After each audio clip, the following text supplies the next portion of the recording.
DJ, got them bees rocking. Press obey. Welcome to Straight Facts. I know you gon' feel it. All good vibes, so please save your opinions. See why I ain't here to judge, so don't be looking for a critic. Do this combos out of love and help to spread some recognition. We can talk about your favorite team and how they got you feeling. Overall growth and understanding is the mission. So just kick back and listen and analyze what's mentioned. You can even pull up next and share your thoughts. Come on, let's get it. Welcome to Straight Facts. Yeah. Yeah, welcome to Straight Facts, man. Hey. Welcome to Straight Facts Podcast, episode 16. This is a special one, man. You know, Christmas coming up, so I had to bring a good one. I had to get across that bridge over there in Augusta and bring my guy, the good one, man, the legend, my guy Mike P. What's up? What's up, Mike? Everything good? Yes, sir. For sure. I appreciate you pulling up on me, man, because I know it's a busy day. You know what I'm saying? Your shop over there, so it's the holidays, so I know you got a lot going on. Oh yeah. But let's get into this thing, man. Give us a little feedback, the neighborhood you grew up at, or the area that you grew up from, bro. Okay, I'm from really pretty much East Augusta. Born and raised in Augusta, Georgia. Brown Street is where I'm from. Born and raised. You got any sisters, any siblings, brothers and sisters? 4 sisters, and I'm on the boy. Okay. Oh, so you the only boy. Oh yeah. So tell us what it was like growing up with 4 sisters, bro. You the oldest, youngest? No, yeah. Actually, I am the oldest. You the oldest. Yeah. So what it was like being the oldest brother with 4 little sisters, man. Tell us a little feedback how it was growing up in the household. That was hell. I can only imagine, bro. You know what I'm saying? Because you know, it's different when because I got daughters and I got a sister, but I got an older sister. So it's hard. It's a hard world out here. So you just want to be the great leader and be able to show them the right way as a big brother, man. Yeah, man. You try to school them exactly. You can, but you know how it is. Exactly. Facts. So did you play any sports growing up?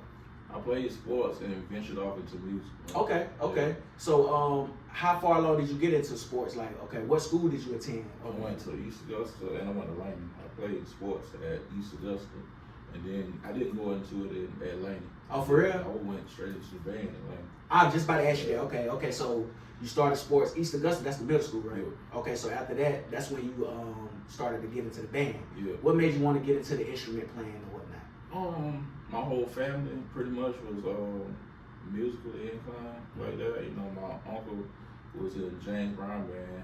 Wow. So therefore, my uncles, they was in the band. So, and then where I'm from, down that way, that's all you heard was band. So, Exactly. Yeah, for sure. It was big back then. Yeah, cause you was in the '90s, right? Yeah. In high school, as far as Laney, was that the '90s? That's like the ending of the '90s when I went. Early 2000s. Yeah. So that was the heyday of the band. Oh yeah. Laney, Josie, Yeah. Glen Hills. Y'all was known for that. Yeah. The parades and everything that go on to this day over there in Augusta. So that's what's up, man. So was there anybody who, well, you said your uncles was already playing the James Brown band, so that's probably what motivated you to get into the band in high school, right? Oh yeah. Okay. So the band, that's what's up, man. Because that's another thing I want to show to you too. Like, it ain't all about sports and stuff like that growing up. You can do the band. You can be in all type of extracurricular activities to get out the streets and find extra things to do. Oh yeah. Out here, especially in Augusta, man. Can you go over like how rough it was growing up in Augusta at that time? Just a little small coverage of it. Pretty much from my neighborhood and the streets over from my neighborhood, man. All you saw was, not people not doing the right thing. So, you think that's cool. Yep. You see what I'm saying? Yep, exactly. And actually, that ain't cool. Then you got some people that tell you like, hey man, that ain't cool. Then you got some people that be like, hey, try to get you into it. Yeah, you see what I'm saying? Exactly. So pretty much, you gonna learn one way or the other. You see what I'm saying? For sure. Even if you go that route, you gonna learn, bro. Yes, sir. And that comes when you live and you learn, like your parents used to tell you growing up or whatnot. So it's good that you was able to realize that and venture off into the band or sports or any other things to keep you out the streets and keep you focused. Yeah. So that's what's up, man. So so you graduated from Laney, right? Yep. Okay, so by that time you was into the music thing heavy. Yeah, I graduated from Laney. Did you go to college? 2 months. I had 2 scholarships and didn't take it. Wow. Yeah. From the band? From the band, I had Savannah State and Miles College. Wow. I did not take You didn't take it? I went straight to the Marine Corps. Oh yeah? Okay, let's touch on that then. What made you go into the Marine Corps? I actually had a child on the way. Wow. And me being I want to be a provider, so I went straight to the Marine Corps. I was like, man, I got to do something. Yeah. I did straight to a career. Yes, sir. Yes, so sir. I went straight to the Marine Corps. I did 5 years. Came back to Augusta. Let me see. Stayed in Augusta for about 3 months and moved to Atlanta. Oh yeah. Yeah. Okay, then let's get into that. So, at what age did you move to Atlanta? The age I moved to Atlanta. About 23, 24, somewhere around there. I'm gonna say 24, 25. 24, 25. Okay, so at that time, what it was like having your own place in Atlanta as a young man, trying to provide for yourself or your kid that you had at that time. Oh man, you gotta go there with a plan. It's just not you move to Atlanta. Yeah. It's hustle or be hustle. Yes, you know sir. what I'm saying? Yes, sir. And Atlanta brought a lot of hustle out in me, you know. It really did. It did, and at that time, so when you say it brought a lot of hustle at you, was you DJing at that time? Yeah, that's how I survived. That's how you survived at that time? I ain't had no job when I first moved to Atlanta. I was just DJ. I was DJing at Soundtrack. Oh, okay. So let's get into that. So you was staying in Atlanta at that time, and Soundtrack, shout out Soundtrack too, man. Y'all know about that back in the day coming up. So at that time, you was coming down here on the weekends and DJing for Soundtrack. Friday, Saturday, Sunday. Okay, so let's touch on that a little bit, man, and talk about, you want to shout out some of the people that used to work yeah, with at that time or something? Pimp Zilla, man, he pretty much put a lot together. For sure. Shout out Pimp Zilla too, man. Oh yeah, and that boy a fire rapper too now. I remember him rapping the CDs back in the day. The Blunt Eye Boys, I give them that. They was like started off doing the promoting first for that joint, and then it just really popped up from there. But I was the only DJ in the area that really was a DJ. Exactly.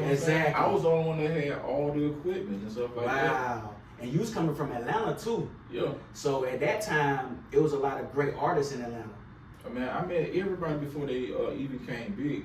And when I started out, it wasn't no YouTube. Wow. You couldn't download no music. So if you breaking a song, you really had to break it from the bottom. Like actually playing a song people don't even know. Exactly. Imagine playing a crunk ass song, and then you put this song on the next and people dance on this clip. Wow. Yeah. So that's the experiences that you had at the beginning, because you was breaking new songs though. Yeah, people didn't know nothing about Yo Gotti. People didn't know nothing about Jeezy. Wow. My boy, Kid Joe, he broke Boosie. You see what I'm saying? Okay. People didn't know nothing about Plies. Wow. So you was the trap DJ. Trap DJ. I got my trap DJ from a DJ in Augusta. He was so fire, man. DJ Kiki. DJ Kiki. DJ Kiki. DJ Kiki used to be tinted windows. You see what I'm saying? Tinted windows. Kiki didn't play nothing but trap. That's why tinted windows. So like so I used to go to the club just to listen to him and write down every song he played back to back and go home and try to play the same way but put my style on top of that. That's fire. So when I got my chance to start DJing, like I started DJing my proms, all kind of high school events. Wow. And then when I got my break and I was really doing stuff like that, man, I played trap music back to back. The straight number of hood. Exactly. The flow wasn't clear this time, was it? Yeah, no, flow wasn't clear this time. People throwing up sets. So some of y'all DJs, I don't want no props. Yeah. When it comes to that trap music, I am the key. Exactly. He is though. You see what I'm saying? It just, for real though, man. I was doing this way before. Facts. You know, you was on YouTube. Exactly. Facts. It's just real talk. Real talk. I'm sitting up talking to the artists. You see something? They're giving me the CDs. Bringing it and driving it back down here playing it. That's hard. I really did that. That's tough, and people like him need more shout outs, man, because he's the pioneer from what this DJ thing came from.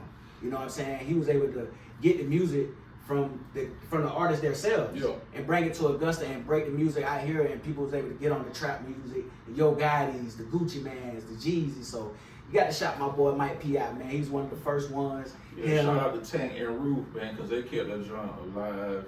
and they really listened to me. Like, hey, who you think we should bring down here for a concert? Wow. You know, and they kept fucking Boosie bringing down. Exactly. Yeah, Boosie came out here a couple times. Man, but think about it, he was winning. He You know was. what I'm saying? He So I was. respect that. Like, shit, we can bring him again. I'm like, For sure.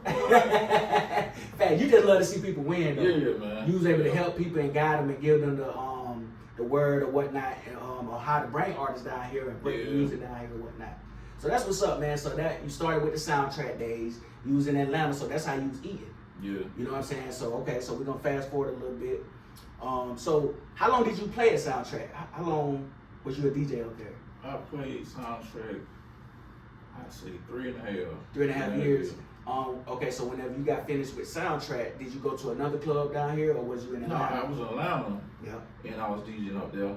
And it's different. You see what I'm saying? I was just about to say, what's the It's experience? different. The experience up there different. Let's see. What's the difference? Crowds, and you got to be universal because everybody ain't straight from the hood. Exactly. You got to know how to play up north. Facts. You got to know how to play go-go. Yep. You got to know how to, reggae. Wow. You know. So at that time, who was helping you do that though? Because like you said, you started off with straight trap. Yeah, it was a DJ named DJ Razor.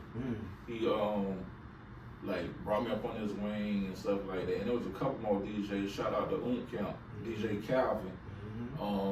They brought me up under their wings and stuff like that. He actually took me to all the places. Wow. Camp was recording. I couldn't believe it. I was like, man, we walk into a house and it's a studio. Camp Productions. Yes. So you was behind the scenes, to see the studio and everything. And then I ended up getting with Zaytoven. Shout out Zaytoven, man. And Rufus, he took me up on the wing. I ended up going on the road with them, and we started doing little functions and stuff. And then after that, I ended up going on the road with artists being they road DJs. Wow. That's how I made it in Atlanta. It was really a hustle, bro. Exactly. They treated their DJs different in Atlanta. Yeah, like, man, like, hey, we're going to, we're going to Kentucky for the weekend. Okay, 2 days. We need a DJ. Yeah. So I go on the road with them. So you would be their personal DJ for the weekend. Yeah. Man, and that's shout out tough. Cadillac Don. He really took me up on his wing. R.I.P. to him, man. That was really my guy. Right For there. real? Yeah. He passed away? Yeah, he passed away. Inside R.I.P. the Newport, outside jail. Oh, that's him. Yeah, that song right there. Everybody knew that song, and everywhere we went, people knew him and treated him with so much love. Wow. You see what I'm saying? He sounded like he was a humble guy. Oh, he was a humble guy, man. For real. That's my first time DJing in front of like 60,000 people. Oh, man. You know what I'm saying? Like 60,000? 60,000, North Carolina. You killed it, outside event. Wow. Yeah. That was your first big event? Like that many people? Boy, I bet you felt great, like a celebrity out there. Man, I wish it was TikTok or ain't it? A lot of the social media was big at that time. Social media was nothing. Wow. It wasn't no social media like that. It was Facebook, and Facebook was slow. It was just starting up. Yeah. Exactly. Wow. So 60,000 in North Carolina, man, that's a great experience for you to be able to get on that road at a young age and experience that. So, okay, so you was out there, you said Camp Productions, all them boys helped you out, Zaytoven. Okay, so you said, what was the name of the club that you was DJing in Atlanta? Red Train. Red Train. Yeah. Okay, so most people from Atlanta, they're going to see this, they know what you're talking about. Franklin Road. Franklin don't look the same no more. Oh, yeah? Oh, yeah. Everything that changed over time, man. You know how that go with time, man. So, okay, so we're gonna get back onto the music a little bit. Let's touch on the old school cars, though. Oh, yeah. When did you start to have love for old school cars? Man, it was the boys off Old Savannah Road. I swear they was the king of cars, man. A lot of people ain't gonna agree with me. But when I was growing up, them boys had 6'4", 6'3". Shout out to Catfish. He the king of that. So some of the people that's watching this don't know what Old Savannah Road is. Can you tell them what Old Savannah Road is? Pretty much a street, man, and it's pretty much a lot of people that grew up in the area that just became family. You see what I'm saying? People turn it to something else.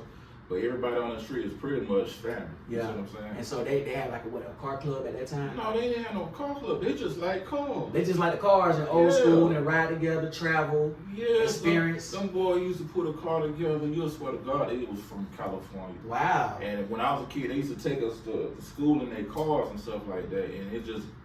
brain from there. I said, when I get bigger, I'm gonna have them cars like that. That's crazy because you sound like my brother Cody. That's how he got in love for old school cars. Boy, that's how I met Cody. Cody, I didn't know who Cody was, but Cody used to have his car parked over in some neighborhood. That Regal. Drive that Regal. I'm like, what the car is this? Yeah, that with the ostrich interior, man. Yeah. That jump was fire. So that's how y'all met through the basically with the old school. Cool cars. I met a lot of people through old school cars, man. Okay. So I got a love for it though. Exactly. So since a child. Is it like a lot of people in your family, like your dad, your uncles, brothers, and well, not brothers, uncles and stuff? Do they love the same old school whips and stuff like that, or is it just for real? Okay. So that's something that you began to love from watching the boys on Old Savannah Road. Okay, then that's what's up, man. So how about, do you have any old school whips that you drive today? Yeah, I got 4 of them. You got 4? 6'3" Impala, 2 Regals, and a Dump Vert. Wow, that's hard. Yeah. We're gonna put this in the we're gonna add this in too. We got to show it off too, because I already know they high. Oh yeah. I know they hard. You know, do you be in the shows and stuff like that? Yeah, I do shows, man. I do shows. I just started doing shows. Oh, for real? So you run car shows now? Yeah, out of the blue. I ain't did them in years. I did one like a couple months ago. Okay. Out of the blue. Okay. So I'm gonna start doing them for 2024 though. I was just about to ask you that. 'Cause I went to Rick Ross' house, and it just killed my brain over there. Man, when I saw that. You went the one this year? Went over there. Ah, man, that's hard because I remember how big it was at the time. It was on the radio and everything, and Rick Ross bringing everybody to his house, and so you was able to go down there and experience it. Oh yeah, man. Because if you was behind that fence, you had some business about yourself. You see what I'm saying? There wasn't nobody with that tic-tac stuff. Exactly, facts. It was real down there. It was real down there. For sure. Okay, so what do you feel about electric cars compared to the old school cars? How do you feel about those? Man, I hope I can take that motor and put it in the old school. Oh yeah, that'll be hard. That'd be hard. Electric, ooh, that'll be fire. Has it been done yet? Yeah. Oh, okay. You just something that you thinking about. Somebody You'll be the first one to do it. I try. Okay then, man. So let's jump into the t-shirt business, man. What made you want to do the t-shirt business? Oh my goodness. And when did you start it up? Man, I never thought in a million years that I would be doing t-shirts, man. Exactly. It was a time in my life where I took a L, the biggest L, and that L turned into a lesson. You see what I'm saying? I ended up doing some BS, man, and losing everything I had. Wow. Doing something I shouldn't even been doing. You see what I'm saying? For sure. You was just starting out. You was just starting out. No, it was just the life I was trying to live and do stuff I shouldn't have been doing, and end up taking the L. So with the money that I had left over, you see what I'm saying? I called my partner. My partner was still doing t-shirts in Dallas, Texas. Shout out to Dallas, Texas, my boy Jason. Man, he's really the king of shirts, man. Oh, for real? Yeah.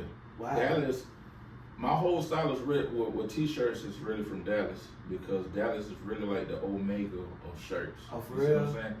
So, but let me get back to the beginning so I can let you know how I got the shirts. Mm-hmm. Man, with the money that I lost $80,000 in like one day. Wow. Yeah. Hey, let's get into that. How did that happen? Dang. Man, trying to live that life, bro.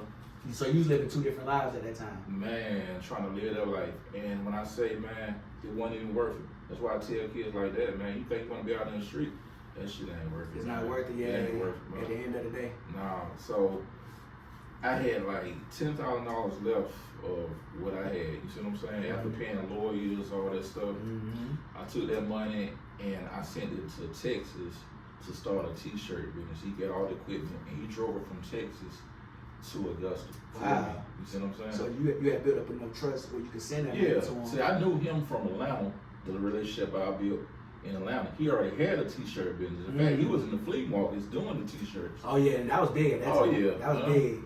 Everybody got their shirt from the flea market. Yeah. So he ended up moving to Texas, but he was still doing it. By the time I got to him, he had Future for a client, Shady Low. I'm saying like, damn, you doing it like that? Wow. So he's like, man, I'm gonna put you down, bro. You really want to change your life? I'm gonna tell you what you need to do. He said, send me $2,500 and send me another $1,000. That 3 days later, he was on the road bringing that stuff to me. Wow. We set the stuff up in my back room office, and he showed me how to work it. The next day, me and him drove to New York. Dang. In the car. Wow. This is real. This is a real true life story. Yeah, for sure. We drove. I ain't know nothing about tolls. Boy, I didn't know we had to pay tolls. Yeah. Once you get up north in those certain states, because I drove with that too. And Yeah. you gotta start pulling out that money. And it's $20, 15, 20. I like, hell, get on the plane. Oh God, I'll take a bus or so. Yeah, we went up to Queens looking for t-shirt vendors and stuff like that, you know, because New York's supposed to be the omega of clothing. You see what I'm saying? Exactly. So it was a nice experience. So we drove back to Augusta. We stayed another week, you know, so I got comfortable with it. And I've been doing t-shirts ever since. Wow. And what year was that? Man, this has been 9 years ago. Man. Yeah. Wow. So. And the funny thing about, not to cut you Oh no, you good, bro. When I was telling people about my change and what I wanted to do, I had people like, "Oh, you should do no t-shirts." Yeah, they was down like with that. Yeah, I was like, "No, this a win." I said, "Ain't too many people in this." For sure. You see what I'm saying? And the thing about it is, them same people that told me not to do it, trying to do the same t-shirts thing like that, today. and then they working a 9 to 5. You see what I'm Exactly. saying? Facts. That's how the world works, bro. So Yeah. it's good that you stayed down and you believe in your dream. Yeah. And look where you at today. The same folks probably asking you for help. Of course. But you're a humble guy though, man. Yeah, so that's what's man. keeping you in your I thing. help anybody. The thing about it is, I'm cool with everybody. I Yep. talk with anybody, bro. Yep. Exactly. That's a fact. I keep a clean face card. I wanna be good with everybody. Facts. Man. Facts. Everybody. Exactly. And I want to list out some of the celebrities you don't work with too, man. So you made shirts for Mar Arbery family? Yeah, they reached out to me. And funny how they reached out to me because I had did a design or something, and people started just sharing it. So they hit me up like, you know, I don't think you should be doing that. But he ended up talking like, you know what? Can you make a design for the family, and so we can show the world what you did and stuff like that? And they saw yes.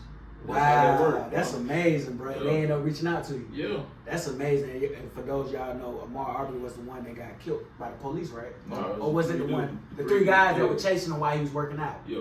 Wow. So RP Amar Arbery, man. So Yeah. that's big. The family, man. And I'll that's talk big. y'all in a minute. Yeah. That's big that the family was able to reach out to him, and so that's good that you work for that and able to do something big for the family, man. And we want to list a couple more. Tyrese. Yeah, shout out to Tyrese, man. Jeezy. Yeah. Gucci. Yeah. Zaytoven. Future. Shawty Low. Keith Sweat. K Camp. Boosie. Webby. And RP Kevin Samuels. Yeah. So, man, that's good that you was able to reach out to all these celebrities. And do you think it's because social media helped brand your company and spread it out, and people was able to share your stuff? And it was shared so much that it caught their attention. Wow. Yeah. That's amazing, man. So, but at the end of the day, though, it's still that your work presented itself. Yeah. You know what I'm saying? How it looked, the professional, the way you work business, you know what I'm saying? Your relationships and all that. And like you said, your face card. That goes a long way in business. Yeah, face card go a long way because somebody had to sit down with me. Shout out to Lori Howard. Shout out to Marcus Glenn, Frederick Dunbar. All them. They had to sit down and like, hey, you know, I never posted nothing crazy on Facebook. yeah. They were like, if you gonna do business, you gotta do business right, baby. Because before people do business with you, they're gonna do a background on you. Exactly. They're gonna go straight to your social media and see what type of person you is. Exactly. You see what I'm saying? Even if you don't mean the stuff that you say and you looking for just fun and jokes, people gonna take that joint serious. You're right. So my motto is I'm gonna put a picture of my business, or I might post a picture of my car or myself or a happy moment. Or some family.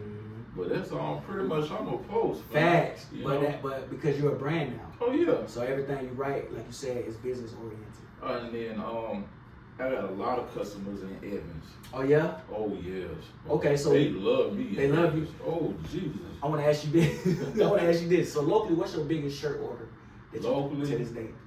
Locally wise, I do a lot of memorial shirts. Okay. I do a lot of memorial. Them probably worldwide. Well, locally, I do a lot of memorial shirts. I do a lot of birthdays, family reunions too, but pretty much I do like 4 to 5 families a week with memorial shirts. Man. So what's that telling you about that? Man, I can say so much because I built so many relationships with families in Augusta. Like, real talk, man, you need to really think about it. And I'm just speaking on people young. Like, yes, sir. when your family and your mother leave that funeral home, they coming straight to me. Yeah. You see what I'm saying? Yes, sir. And then this would kill them and hurt them the most. When I show them that shirt with your face on that, to see the look in people, mama and their family eyes, it's a look I can't even explain. When they're in my shop, I hug them, I pray with them. You see what I'm saying? Just to let them know, like, hey, you know, God with you. Yes, you sir. See what I'm saying? Yes, sir. But man, that's words I can't even explain, bro. That's real, bro. That's real. And basically what we're saying is, man, we got to start tightening up out here, man. You know, ain't nothing wrong with being positive, and it's so many ways to get money out here. You know what I'm saying? It's so many ways to get money without being negative. Exactly. There's more ways to get positive, getting a lot of money telling than you. negative money. Exactly. I'm telling you that from experience. Yep. I would not have made the decisions I make if I knew what I knew now. You see what I'm saying? Yep. And you can still live and get the things that you want. It just takes time. You gotta work for it. Exactly. You know Work for it. It's gonna come out. yeah, fast.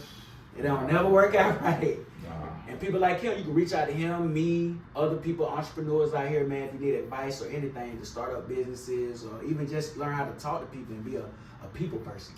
You know, because that carries weight in business. Yeah. So that's good, man, that you're able to experience that with the different types of people and being able to give them a positive reaction, knowing that they going to funerals and stuff like that for their loved ones. Oh yeah. For sure. Okay, so we're gonna touch on this a little bit too. So do you dabble and dabble into real estate, right? Yeah, I got own 4 houses. Wow. You own 4 houses, so let's touch on that a little bit. What made you get into real estate? Oh, my auntie wanted to see me do good, and she bought me my first house. Oh yeah? Yeah. Wow, that's a blessing, bro. Yeah. So she believed in you that you could do it. Yeah, man. That's like my #1 fan, man. She always believed me. She wanted to see me do right, man. For sure, yeah. Because she know you always had it in you. Yeah, so it just grew from there. For sure. So and how long ago was that? Man, that was before the T-shirt. Oh yeah? Yeah. Dang, bro, man, that's what's up, man. So you a jack of all trades. Yeah. So she bought your first house. So from then, did you have to like study the game, or she gave you the game? Pretty much from just listening to other people and listening to close people. For sure. For sure. And then so over time, you just start buying more houses and investing into it and learning the real estate game. Yeah. So are you able to teach others now and give out the game? Actually, my son, he want to do real estate, so. Oh, okay, that's good then. So that means he been watching you. I guess. Yeah, come on, give yourself some flowers, my boy. Yeah, He been watching you, man. He want to be like Pop. So that's good that you're a great leader and motivator, man, and you dabble in real estate, because us black people, we never learned about it growing up. No, they ain't teach you that in economics. Exactly. We ain't learn about that. So, you know, it's never too late. You know what I'm saying? So we got the social media, we got phones and stuff. We got people like Mike P that we can learn from and be able to dabble into the real estate game and make all this extra money, man. Because everything ain't got to be from the streets. Mm-hmm. You know, so that's good that you were able to get into real estate. So let's touch on a little sports a little bit, man. So college football. Did you agree with the college football committee with the Final Four teams? You agree with all that? I want them to do 6. You wanted to go to 6? Yeah, I want to go 6. I think they're going to 12 this year, if I ain't mistaken. So that'll be better for the team, man, because I done talked about it again, but you know I'm a Florida State fan, and I feel like we got. Oh yeah, y'all got cheated. Yeah, bro. You know they say that our conference was terrible, but at the same time we play who was put on our schedule. Yeah. We went undefeated, and we did everything they said we were supposed to do to get into the Final Four. But you know, sometimes I don't want to touch on it too much, but sometimes politics and stuff run a little. Oh, yeah. You know what I'm saying? So I'm just learning about the college football game, and so you say you didn't agree with it. No, I ain't agree with it. And you think it should be more teams put into the tournament. Yeah. For sure. Okay, so who you rock with in NFL, man? You like a Cowboys fan? First of all, I am a Buffalo Bills fan. Oh yeah, Right, y'all went crazy Sunday. Yeah. Y'all went crazy. Matter of fact, I was at Cody House, man. We was watching the game, man. I forgot who y'all played. Cowboys. Can't forget about that. Them boys only had 3 points. I know. So you think y'all gonna make a little run? And it's time for the playoffs now, man. Yeah, we got to go further, man. I get so upset during the playoff season. So you've been a Buffalo fan. Oh yeah. So way before Jim Kelly days. I understand your pain, dude, because y'all went to 4. Yeah. And ain't winning, but at least y'all went. You know what I'm saying? Yeah. So you've been a faithful Buffalo fan. Yeah. But I think you. So do you believe in your quarterback? Oh, Allen? Yeah. Oh, yeah. Yeah, he a dog. Yeah. He a dog. I like Josh Allen. I also like Dalvin Cook, little brother, James Cook. Yeah. He's a dog. How do you feel about him? You think he's gonna have a successful career with y'all? With the Buffalo Bills. Hoping, man. Yeah, for sure, man. So yeah, we touched on a little sports. NBA, who's your NBA team? I just look at it. You like all the teams? Yeah, like all the teams till it gets to the playoff, be like, oh yeah, they playing hard. I'm gonna rock with them. For sure. As you can see, I'm a Lakers fan. I see that, bro. You know what I'm saying? R.P. Kobe. Shout out LeBron, man. How you feel about him? Year 21. This man still balling like he in year 3. Do you? Man, he a beast. He a beast? Yeah. Yeah, you got to give it to him. But I'm still working on them tickets, bro. Yeah. I'm like 1,500 just to sit in the nose. Yeah, that's crazy. Crazy. You know the NBA all about money though. So I want to ask you this: LeBron or Jordan? Jordan. Yeah. Yeah. What makes you think it's MJ over LeBron? Oh man, bro. Name what separates the two. What you think? He ain't go team to team. Okay, I can say that. But if we switch, like, put Jordan in this era, you don't think he would have lived in the free agent era? And you know what I'm saying? He wouldn't survive in this soft area. Remember, That is true, though. You're right. It is a soft era. I can say they're more talented now, but it is a soft era, and defense is not. So you imagine coming down the lane and Karl Malone finna come up to you? Bo, yeah, and you still. Now Draymond Green probably would have. Yeah, it's a couple on. You feel Kobe would have survived in that era? Yeah, he was tough. He was MJ part 2. Oh, yeah. For sure, yeah. Okay then, man, so we touched on a little sports, man. I also want to cover your barbering trade. Yeah. How long have you been doing barbering, and what made you get into the barbering world? Been doing barber since I was 10.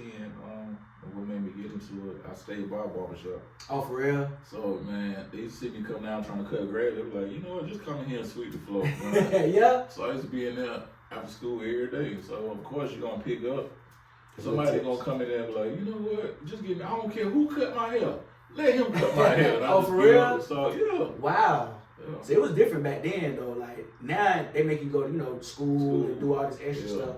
You was able to go straight to the people that you was able to learn from as a young age, sweep the floor while you watching every little thing. Mm-hmm. And so as time went, you was able to.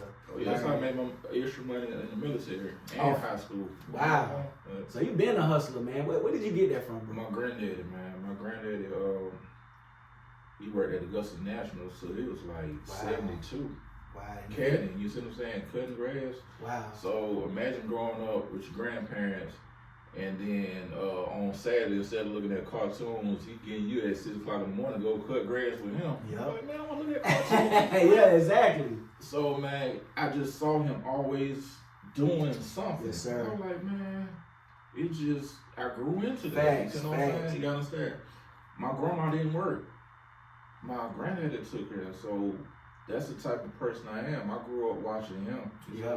And that's how it was back then too. Yeah. The males did a lot of the work, while the women took care of the household and the kids. Yep. So, and if anybody know about Augusta National, that's one of the most famous sites in the South for the what you call it, the Masters. So yeah, your granddaddy worked there for a lot of years. Oh yeah. And you was able to go up there and experience First black candidate to do the Masters. Oh yeah? Yeah. Wow. Can you tell them his name and all? Fred Collier, y'all look that up, because that's big, man. Yep. The first African American caddy for Augusta Nationals. Wow. So is it anything else, man, you want to cover, bro, and anything you want to tell the youth about trying to go the right path, man? These days? Man. I know everything may look good. You want to drive this car, you want to impress this girl, but at the end of the day, it ain't worth it, man. Nope. You know, getting it out the mud is really what counts. Exactly. And you learn that from me, because when people thought I just lost everything, man, people went that way. Wow. It's real talk, but I had good people in my corner. You got to surround yourself with people that want to see you make it. Yes, sir. So I had a church family. I had praying people with me. I had good friends. I ended up meeting people that God put in my life, man. Shout out to Lori Howard. Well, she really looked out for me. You For see real, what I'm saying? like a mentor. Oh man, I'm talking about. She set me down like, hey, if you gonna make this type of money, you got to do this, you got to do that. Wow. You know, like a financial advisor. That's big. You see what I'm saying? Yes, I never. sir. That's first legally first. 100K is following footsteps of that situation. You see what I'm saying? Yep. Marcus Glenn, man, hey bro, you just if you gonna do this, you gotta do that. And I watched him grow. Me and him was kids. I watched him grow. You see what I'm saying? Wow, yeah. You was able to experience it. Yeah, I was very experienced. But he looked and seen you was growing right behind him. Yeah, so that's why he gave you the game. That's Yeah. what's up, man. So it's good that you was able to have mentors and everything Yeah. to help you out along the way. For sure, man. So this does it for episode 16 with my boy Mike P. Yo. The jack of all trades, the #1 entrepreneur around here, the #1 DJ for Soundtrack Days, the #1 t-shirt maker around here, man. I'll take that. Yes, sir. My boy Mike P, man. We out of here for Straight Facts Podcast, episode 16. Let's see why we out of here, man. Deserve it. Good one, my boy. I appreciate your family. Yeah. Yes, sir, Ski. I ain't had a good Best conversation one yet. like that Huh? in a minute, boy. Yeah, it's good to relieve that stuff out. Yeah. I've been holding that in so long. Yes, bro. sir. It's good to get that stuff on out of there. For sure. Oh, yeah. Everything went perfect.